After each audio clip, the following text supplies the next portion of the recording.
Hi, everybody. Welcome back to the Get Healthy Tampa Bay podcast. I'm your host, Dr. Kerry Reller, and today we have Dr. Robyn Tiger here from Asheville, North Carolina, to discuss everything about stress, which is going to be very exciting and pertinent for us today. So, welcome to the podcast, Dr. Tiger. Thank you. So happy to be here. Thank you for coming and giving us your time. So, I'm very curious to hear about kind of who you are and what you do and got you to where you are. Yes, I am above all a human that loves serving humans, just like we are in the medical field. Started out in medicine and diagnostic radiology and have my own burnout story, which I understand now in retrospect as to what was going on, is I had developed lots of symptoms and illnesses that seemed really disconnected many years ago when I was married with two little kids, looking on the outside like everything was amazing, but I actually wasn't well. And I had things like migraine headaches, and my body hurt, and I had reflux and tinnitus and vertigo, and these intermittent paresthesias in my hands, which were really terrifying, thinking that was somehow neurologic. Mhm. And I had lots of tests, lots of doctor's appointments, lots of medications I was taking, lots of imaging and labs, and everything came up negative. And I was already running races, exercising a lot, eating what I thought was pretty healthy diet, and I couldn't figure out, my Western brain just couldn't unpack this, and neither could every single specialist that I went to. Mm. And I kept hearing about things like yoga and meditation, and I would eye roll, and a lot of people listening may eye roll, and maybe you're doing an internal eye roll, because I thought that was just kind of for those weird people down the hall at the gym who were behind that closed door doing strange things, twisting their bodies up and singing and wearing weird clothes and playing weird music and all this kind of stuff. But it was one thing I just hadn't tried yet. And there was a Yoga 101 series that was happening down the road from my home, and it was being taught by an anthropology professor from a local university. And so my left brain kind of thought she must be really credible and authentic and not some Molly Moonbeam weirdo, right? And so I signed up for this 101 series, really kind of having no expectations and feeling that it was going to be really a waste of my time. But I remember that day really clearly. I can't tell you how many cases I read that day, how many biopsies I did. Came home, bathed my kids, fed my kids, hand them off to my husband, and went to this class beginning at 7:30 at night with like one eye open. And at the end of the class, I felt calm. My body didn't hurt. I didn't have a headache. I felt clear and focused, and I was not even tired, even though I went in there really tired. And so that was the beginning of my understanding that what I was experiencing didn't need a medication, didn't need a procedure, didn't need any special therapy, but that it actually ended up just being a whopping case of chronic stress. And that was the beginning of my understanding about the impact of stress on our body, physically, emotionally, psychologically, and so on. And it was then that I decided I wanted to help other people with what I was experiencing, relieve their issues. That's an amazing story. I think you're so right. Like people present with all these symptoms of things sometimes, and we're always trying to figure out where does it fit in our, Western medical world, and you get passed off to all these different people. We're pretty like siloed in medicine sometimes, and while yours might have been stress, like another person that could have been like menopause or lupus or many other different things. It's amazing that you finally were able to find something that is working. And then I was not eye rolling. I believe in this, but I do agree, like some of these things, like some people think are woo or whatever, are not really for them, right? And while I highly recommend the yoga and meditation and journaling and mindfulness and grounding and all these things, to my patients all the time. It's one thing to say all that, it's another thing to do it all too. So like you finally were able to finally get some time for yourself, it sounds like, right? Because you were working very hard at home and in work, and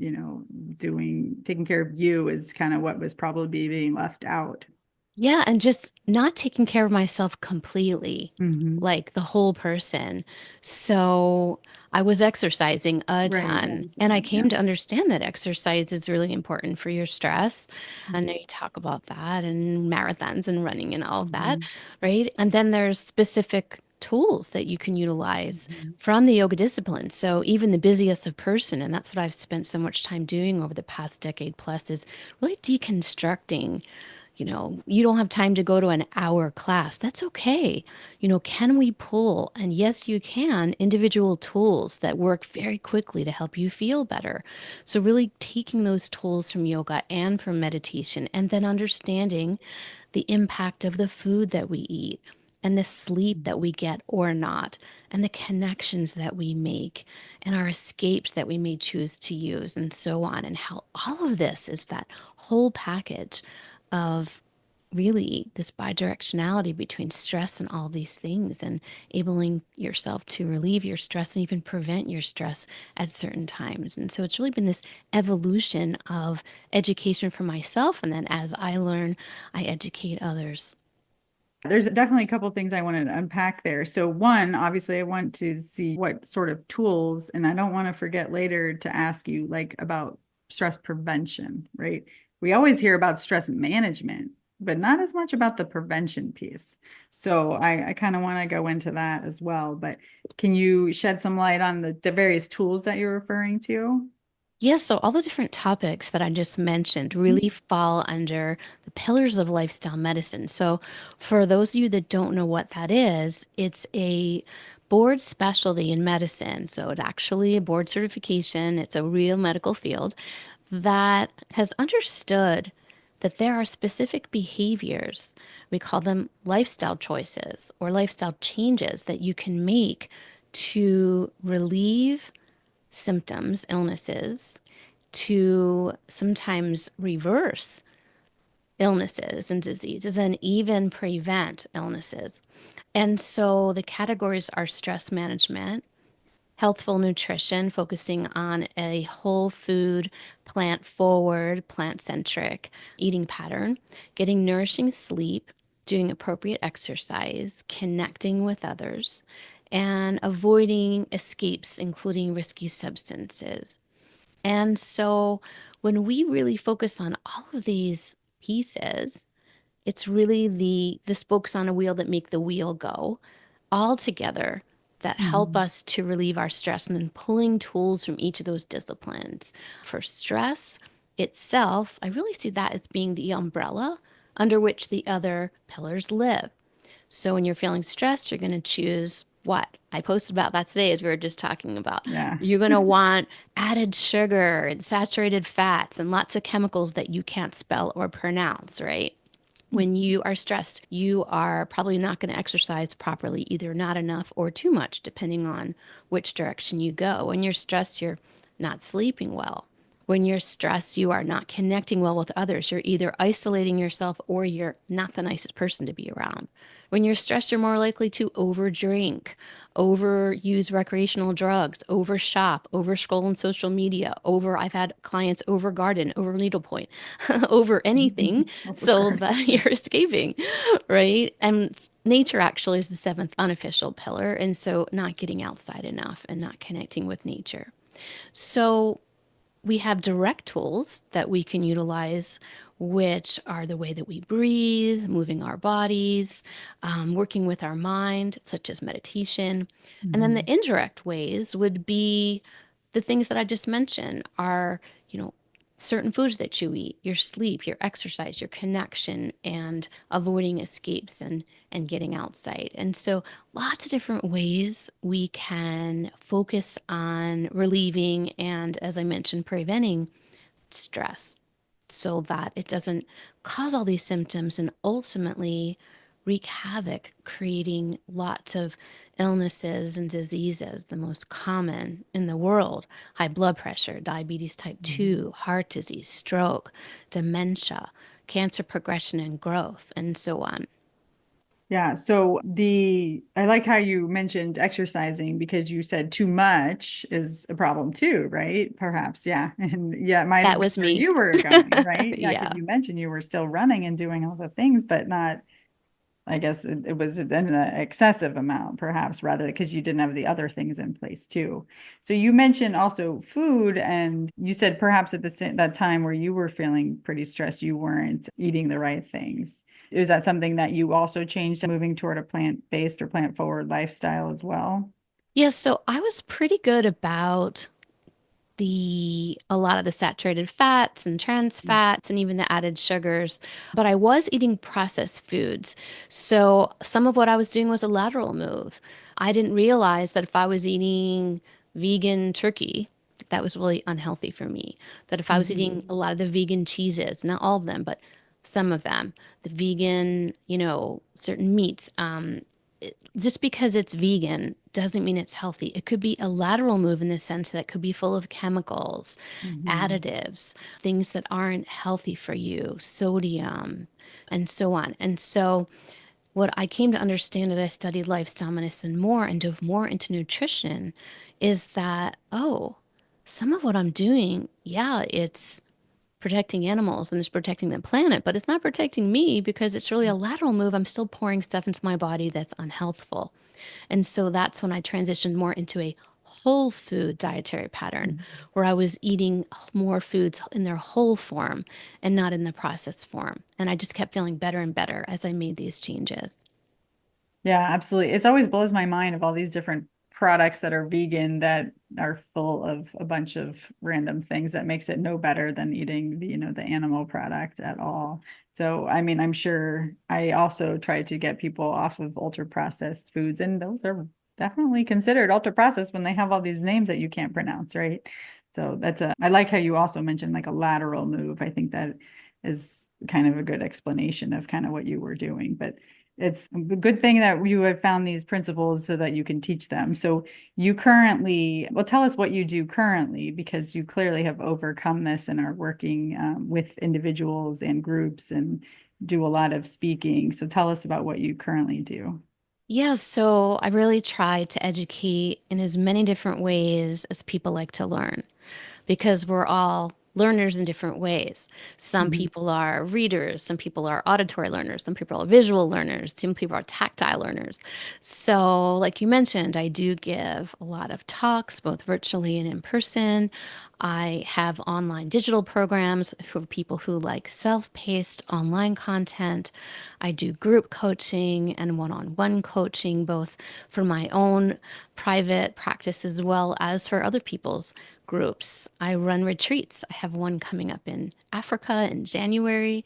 And I have a podcast called the Stress Free MD podcast where I teach in short, actionable bites. I call them stress free snacks. They're about 15 minutes or less.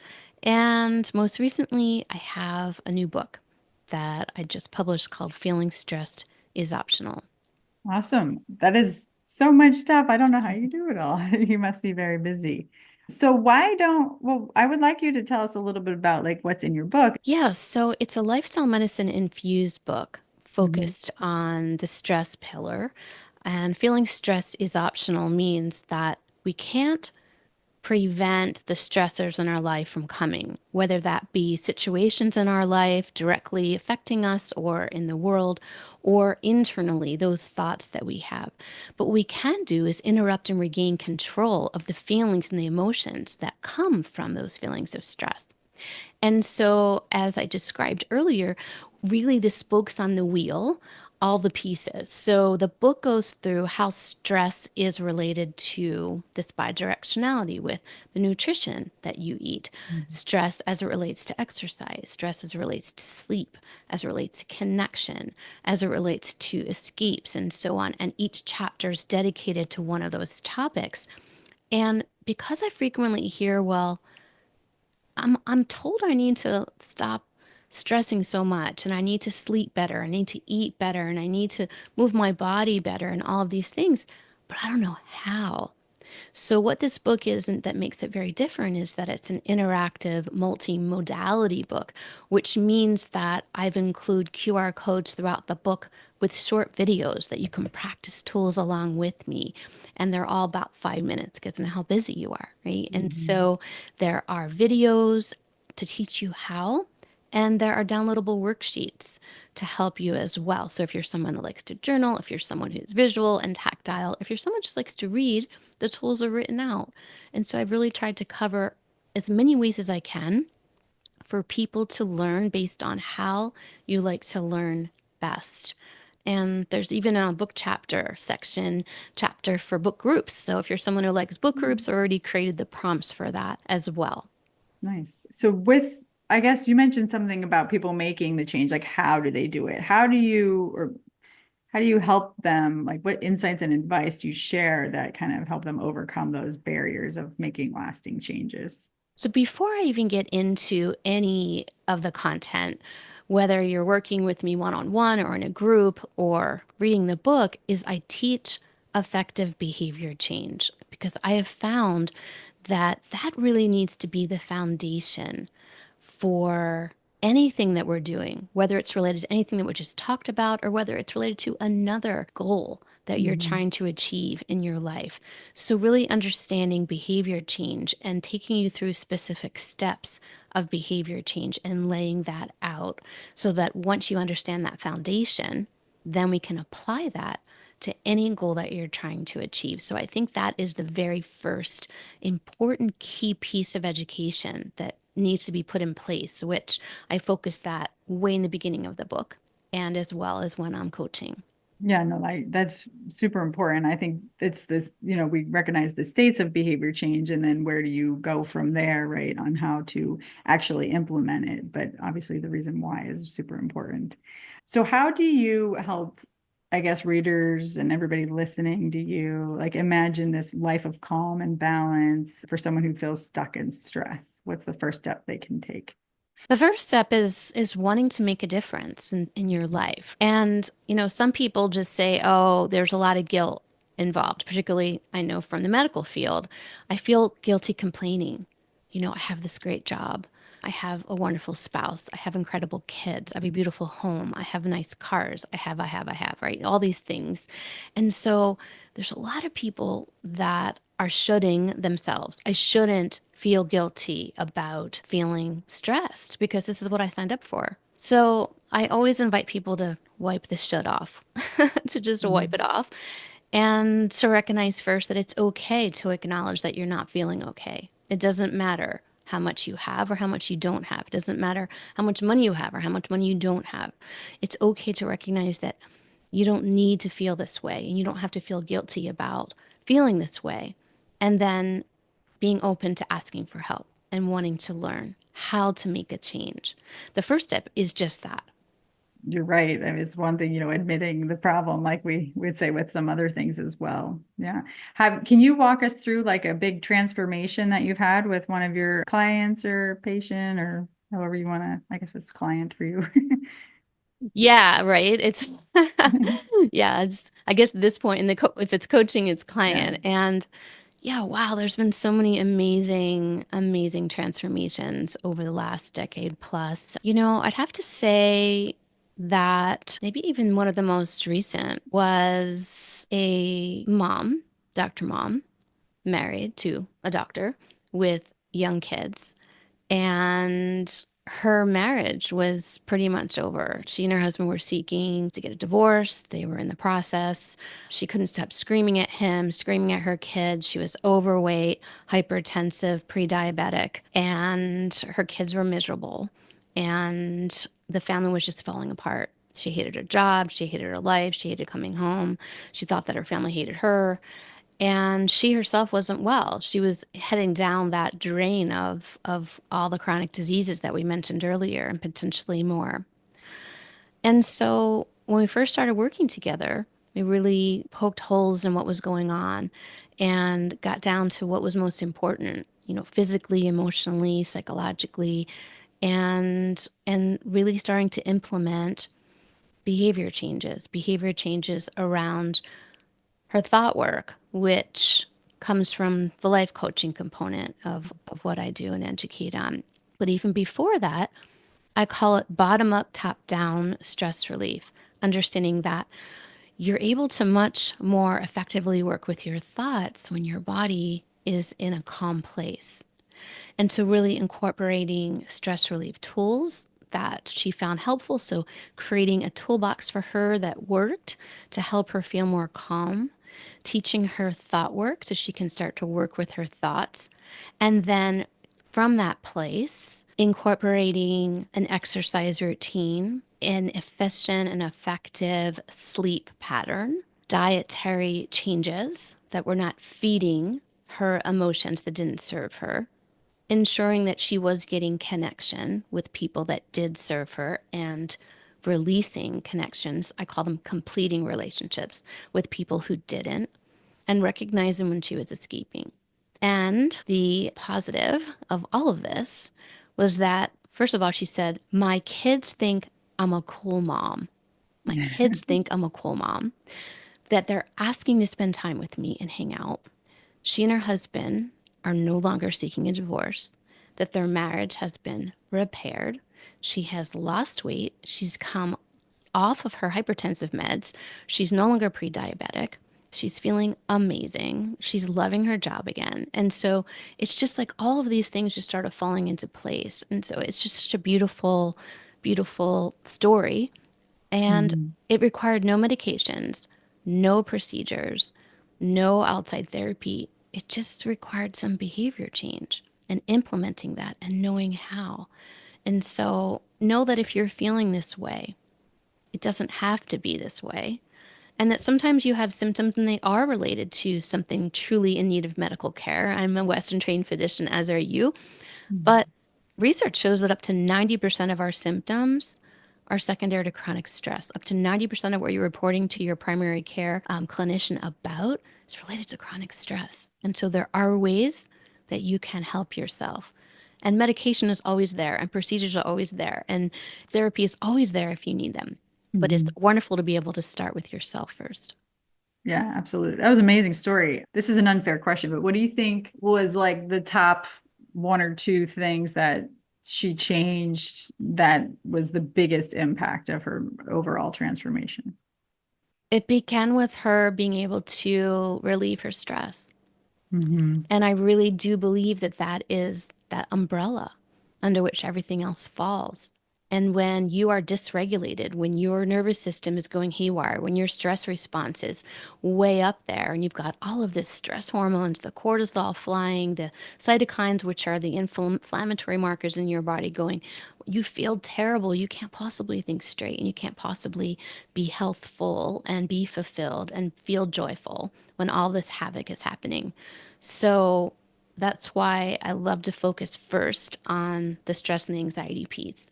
And when you get to a place where you do have a clear mind, then we can start to work on everything else. And it all just rolls into place after that. Well, after your description of havoc and stress and all that, I can't help but think of what you've recently been through and in Asheville area. And I guess I wanted to kind of touch base on that. I know we were a little bit chatting before, but how did you get through this very, very stressful time in, your life again with like all the hurricane mess, and how have you been helping people in your community recently? Yeah, so we did. We just had Hurricane Helene for those of you listening in, and I'm grateful that my home was okay, but it was and continues to be very stressful. Stressful initially in that we knew the hurricane was coming, did lose power, and luckily we had a generator. Our home was the home where all the neighbors were coming to take hot showers and charge their phones and all the things because we did still have power. And we had that for a few days, although we had no internet and no cell signal. And we did not see what all of you were seeing. We could not tell what was going on. We had no access to what you were viewing and how bad it really was. And this lasted for probably about 3 days until we lost water. And at that point, my husband was incredibly anxious about it. And he was right. that we needed to leave. And so we packed up our dog and we packed up things for we didn't know how long. And once one road was open, because all the roads had been closed, we evacuated. And we evacuated for several weeks and moved around to different Airbnbs as they became available out of state so that we could have access to all the resources and that I also can continue to coach all of the healthcare professionals and clients that were still here in Nashville. And so, what did I do? Well, I did all the things that we just talked about. I focused on resetting my nervous system all day long because my brain was going haywire with lots of thoughts, thoughts of things currently happening, all of the people that were at loss, my community, people that lost everything, my local friends and family and the community that I didn't actually know but knew that they were hurting. And then all of the things to come, all of the future thoughts. And so bombarded by thoughts. So focusing on decreasing my stress over and over again with my tools and making sure that I wasn't, although I was craving all of that sugar and all the saturated fats. Of course, I wanted French fries and cupcakes and, cookies and ice cream and all these things. I didn't eat those things because I understand that those things actually make me feel worse. They increase anxiety, increase stress, increase depression, and so on. And so, really being smart about the foods I was eating, making sure that I was sleeping as much as possible despite all the moving around, staying in contact with as many people as I could, right? Making sure I moved my body. I found gyms every place I went to. I belonged to a Y. And so you can go to the Y for free anywhere if you have a Y membership. And I made sure it was easy just to sleep in and be depressed, but I got up. I made sure to move my body as much as I could. Right. And so on. And so really practicing what I preach in a way that I never anticipated I would need to in an evacuation situation, living out of a suitcase week after week until we finally could move home. And then what did I do to support others? Well, when I was evacuated, I had internet. So I continued to coach. I work as a healthy healer for my local medical society. So I was continuing to coach the medical students, the residents, the doctors that were here working without water in the hospital, without resources, without IV fluids, having to ration IV fluids, with porta potties in the parking lot, big cases of bottled water in the parking lot, not being able to flush toilets, having to evacuate patients so they could have surgeries and their chemotherapy and so on. So I continued to support my community from afar by coaching remotely. And then when I came back, besides financial contributions, I teach at my studio at this nonprofit. I volunteer my time and teach trauma-informed stress relief classes, incorporating yoga therapy, meditation, and life coaching to help people who are suffering from stress. And well, what else is happening here? Lots of donations are coming in. My husband's been over at the center at the sheriff's warehouse, dividing up. We've got insulin over here and diapers over here and food over here and just making piles so they can be distributed to our local community. So anything that I can do to be of service, I'm doing right now. It's absolutely amazing. I think you're doing a great job. I really don't even know what to say. Just for all the things that you guys have been through. We had Helene, obviously, and lots of people lost like everything as well. And then a couple weeks later, we're with Milton. So for me, with my stress relief tactics, most of exercise and journaling and things like eating healthy, I was fine for Helene. Then Milton comes along, and I definitely shared some ice cream with my kids, I admit it. So, but I did manage to pre-download some exercises to do. I went for an extra walk, and my neighbor's like, "Why are you going for a walk? You can just pick up all the sticks." I'm like, "I already did that. I need a break."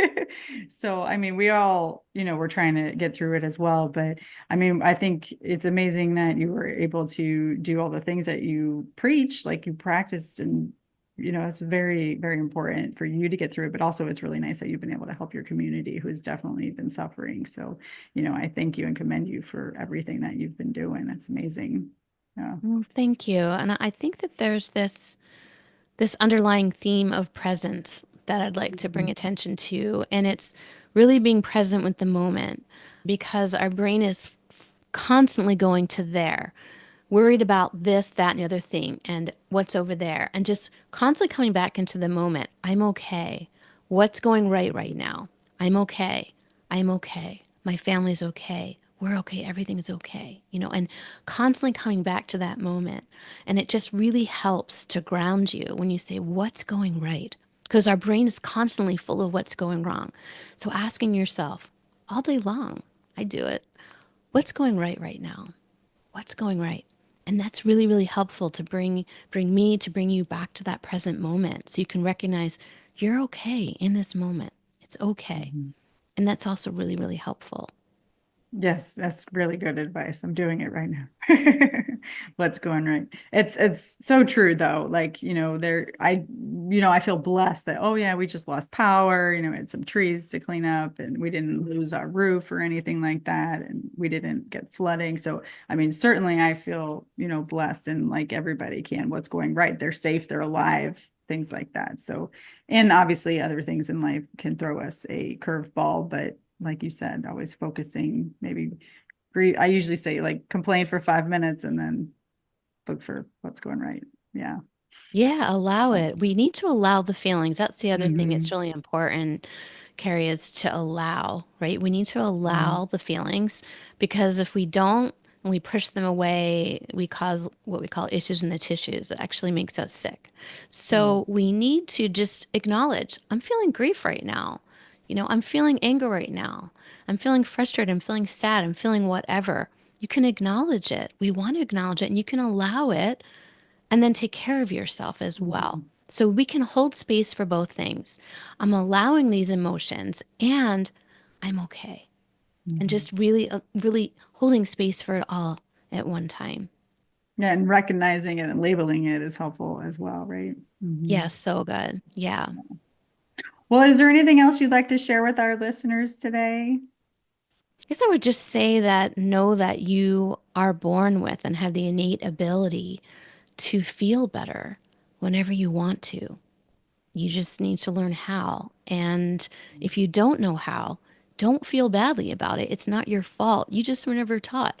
We, as healthcare professionals, it's a huge missing piece in our education from the time that we're in school all the way through our training and beyond. So don't feel bad about it. Please seek help and recognize that you're not alone. Yeah. Where can people find you if they want to follow you, work with you? You want to share your sites? I mean, we'll put it on the show notes as well, but anything. Sure. Yeah. Well, my website is stressfreemd.net, Mm-hmm. stressfreemd.net, so you can hop on there. I do have 4 free stress relief tools on there. So if you're thinking the how part we talked about earlier, how do I Mm-hmm. even do that? You Yeah. might want to get started. Each one's about 5 minutes long. Have a calming breathing tool, a neck and shoulder release. There's a guided meditation as well as a mindset reset. So if you're interested in getting started, you can have 5 or 4 rather 5 minute each short tools on the website. You'll find information for my podcast there, the retreats, the online programs, and coaching. And you can listen to the Stress Free MD podcast Mm-hmm. and check out Feeling Stress is Optional, the book, if you're interested as well. Well, thank you. We'll put all that in our show notes. I'm sure our listeners will be thrilled to explore all of those things as well. And I just want to thank you for your time and expertise and sharing your story or two stories with us today. I really appreciate it. So thank you. Thank you. All right. And everybody tune in next week for next week's episode.